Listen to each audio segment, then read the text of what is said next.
Imaginez un peu la scène. Des gratte-ciel, des parcs du bureau, autrefois ça grouillait de monde, et là, peu à peu, ça se vide. C'est l'image d'une révolution silencieuse qui est en train de se passer. On ne démolit pas, on transforme. Aujourd'hui, on plonge dans la conversion des bureaux en logements au Québec. C'est un phénomène qui prend une ampleur assez fascinante en 2026. Et pour nous guider, on s'appuie sur une analyse très détaillée des publications de wikiresidence.ca et infodrone.ca. Notre mission, c'est de comprendre les rouages de cette métamorphose. Oui, et ce n'est pas juste, disons, une tendance immobilière passagère. On parle vraiment d'une stratégie qui est devenue centrale pour répondre, bien sûr, à la crise du logement, mais aussi pour réanimer le cœur de nos villes, et même de nos villages. Ce qui est super intéressant avec les documents qu'on a, c'est qu'ils montrent bien que la transformation, elle est complètement différente si on est en région, au centre-ville de Montréal ou disons en périphérie. On va explorer ensemble ce qui motive ça, les impacts et bien sûr les défis. Ok, alors allons-y. J'aime bien l'idée de commencer en dehors des grandes villes. On pense tout de suite au Tour de Montréal, mais les sources le disent bien, ça se passe partout.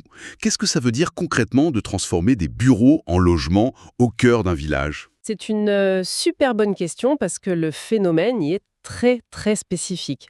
Là, on ne parle pas d'immenses tours de verre. On parle plutôt d'immeubles de ce qu'on appelle la catégorie B. Attends, catégorie B, ça veut dire quoi au juste? C'est les moins neufs, les un peu dépassés? Exactement. Ce sont des bâtiments plus anciens, souvent moins performants sur le plan énergétique et qui là trouvent une seconde vie.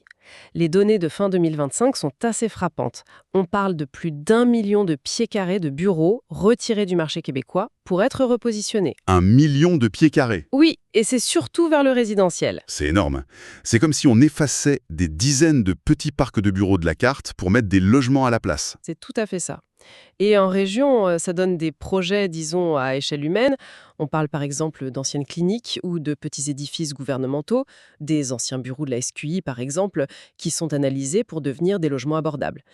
Et la grande tendance de 2026, c'est aussi le bâtiment hybride. Ah, l'idée de garder les commerces en bas et de mettre les appartements en haut. C'est brillant, ça. On ne tue pas le centre-ville, on lui donne une double vie. Commercial le jour, résidentiel le soir. Précisément. On garde les services pour l'activité de jour et on transforme les étages en appartements. Souvent des studios, des 3,5, pour ramener des gens qui habitent là en permanence. Ok, l'idée est belle, mais soyons francs. Ça doit coûter une fortune de transformer une vieille clinique en appartement. Qui paie pour ça? C'est un pari risqué pour les promoteurs ou est-ce qu'il faut que les gouvernements subventionnent massivement pour que ça marche? C'est le nerf de la guerre, hein. Le coût est un défi majeur, c'est clair. On estime entre 150 et 250 $ le pied carré, juste pour refaire la plomberie, la ventilation. C'est quand même pas rien, hein.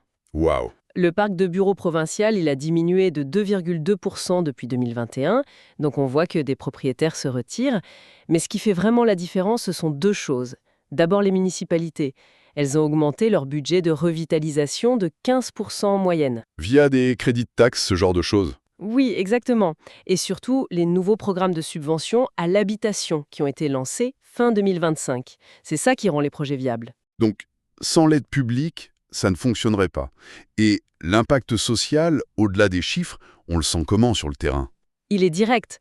Le retour des résidents, ça soutient le café du coin, l'épicerie, la petite boutique. Ceux qui ont souffert du télétravail. Énormément. Et ce qui est malin, c'est que ces projets ciblent des clientèles très spécifiques. Des gens qui cherchent à moins dépendre de leur voiture.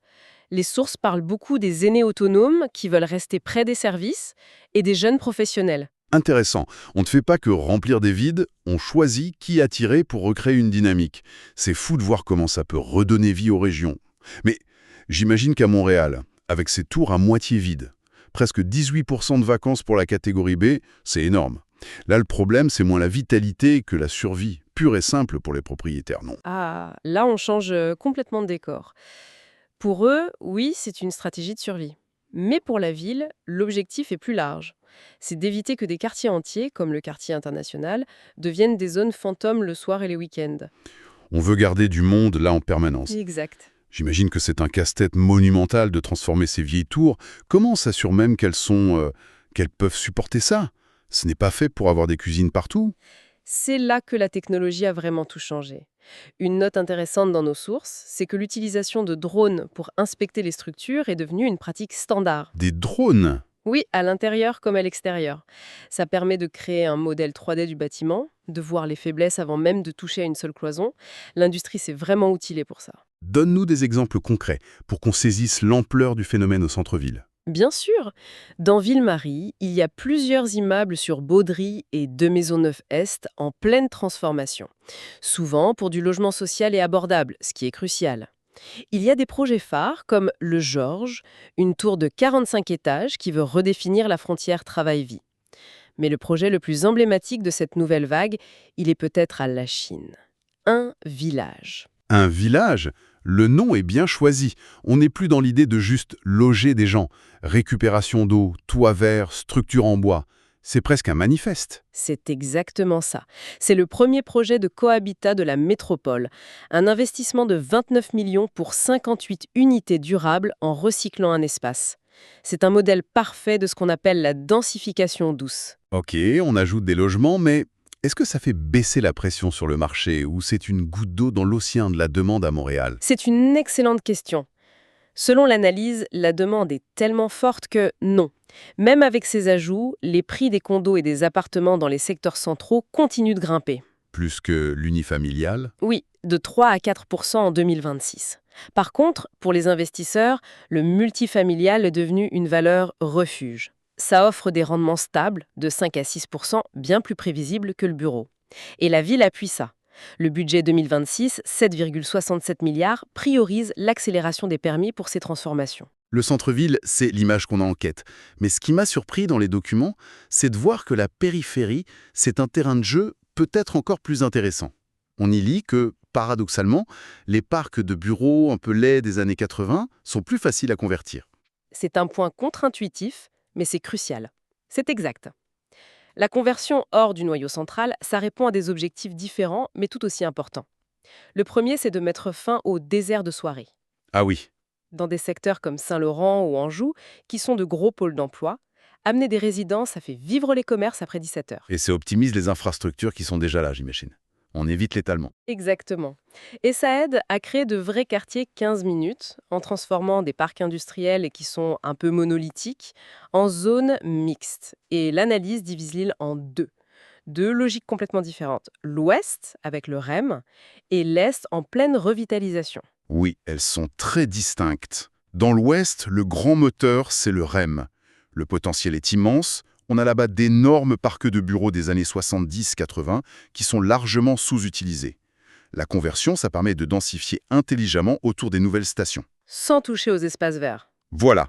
L'exemple parfait, c'est Immostar qui convertit un ancien immeuble de la SQI dans le secteur Pointe-Claire d'Orval. 300 appartements prévus pour fin 2026.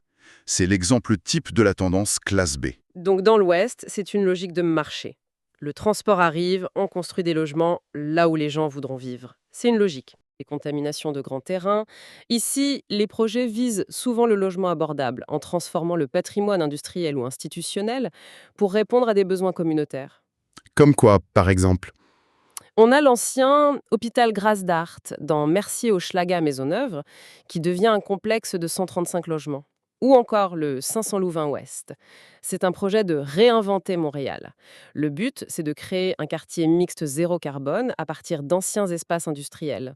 Deux stratégies, un même but, adapter la ville. D'accord. On a vu le où et le pourquoi. Mais parlons du comment. Un immeuble de bureau, ce n'est pas un immeuble à logement. Qu'est-ce qui fait qu'un projet lève et qu'un autre reste sur la planche à dessin? Ça soulève la question des conditions de réussite. L'analyse identifie trois facteurs clés qui reviennent tout le temps. Le premier, c'est une caractéristique architecturale, le 1960s floor plate.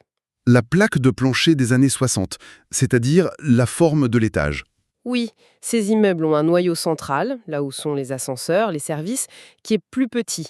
Et ça permet à la lumière naturelle de rentrer beaucoup plus loin au centre des futurs appartements. Ce qui est une exigence de base pour du logement. On ne peut pas vivre sans fenêtre. Absolument. Donc les choix d'architectes d'il y a 50 ans, faits pour une économie de Mad Men, c'est la solution parfaite pour notre crise du logement d'aujourd'hui. C'est une victoire urbanistique complètement accidentelle. C'est une excellente façon de le voir, oui. Le deuxième facteur clé, c'est la rapidité d'exécution.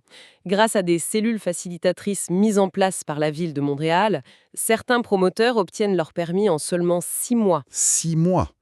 au lieu de 18 à 24 pour une construction neuve. Le jour et la nuit? Pour un promoteur, le temps, c'est de l'argent. Ça change toute l'équation de la rentabilité. Complètement. Et le troisième facteur, qui est de plus en plus important, c'est le coût carbone. Ah, l'argument de la durabilité. C'est ça. Alors là, c'est l'argument massu. Le bâtiment le plus écologique, c'est celui qu'on n'a pas besoin de construire. On ne fait pas juste ajouter du logement, on soustrait du gaspillage dès le départ. C'est exactement ça. Réutiliser la structure en béton et en acier d'un bâtiment, ça permet d'économiser jusqu'à 50% des émissions de CO2 incorporées. 50%. Oui, par rapport à une démolition-reconstruction. C'est du recyclage architectural à grande échelle. Et cet argument-là, pour les gouvernements, c'est de la musique à leurs oreilles. C'est ce qui débloque les fonds, j'imagine. Quels sont les programmes en place pour aider IA?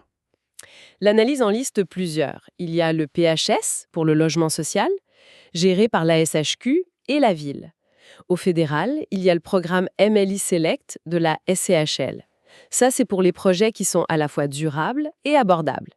Et à ça, tu ajoutes les allègements fiscaux des villes et le fonds d'accélération fédéral qui pousse les villes à moderniser leur zonage pour permettre justement cette densification.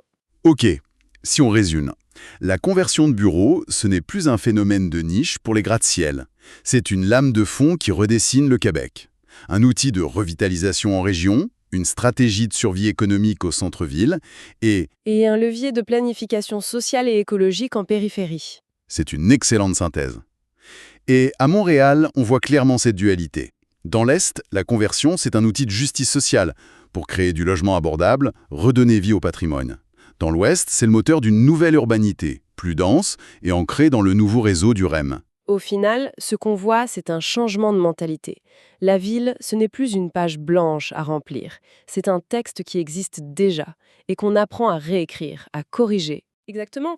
Et ça ouvre la porte à une question qui dépasse un peu nos sources. Aujourd'hui, on parle des bureaux. Mais si le modèle fonctionne, demain, ce sera quoi? Les grands centres commerciaux qui se vident? Certains bâtiments industriels, institutionnels. Peut-être. Et la vraie question derrière tout ça, c'est qu'est-ce que ça nous dit sur l'avenir du travail lui-même? Si les temples qu'on lui a bâtis pendant des décennies ne sont plus nécessaires à cet effet. C'est peut-être là que se trouve la prochaine grande transformation.